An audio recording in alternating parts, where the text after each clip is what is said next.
இப்போது புதிய அறிமுகம் ஆச்சி ஹோட்டல் சாம்பார் மற்றும் ஆச்சி இடிச்ச சாம்பார் 50 கிராம் ரூபாய் 20 மட்டுமே.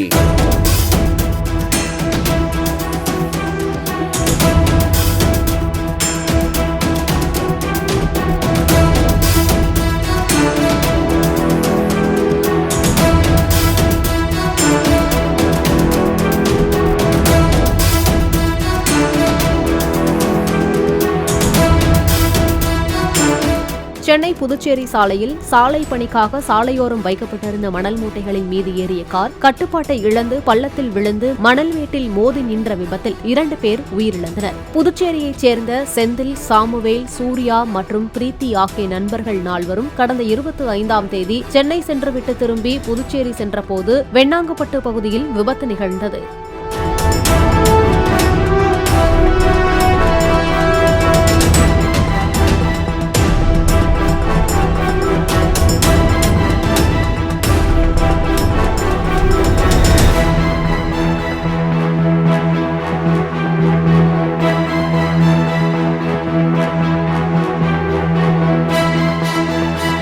இப்போது புதிய அறிமுகம் ஆச்சி ஹோட்டல் சாம்பார் மற்றும் ஆச்சி இடிச்ச சாம்பார் 50 கிராம் ரூபாய் 20 மட்டுமே.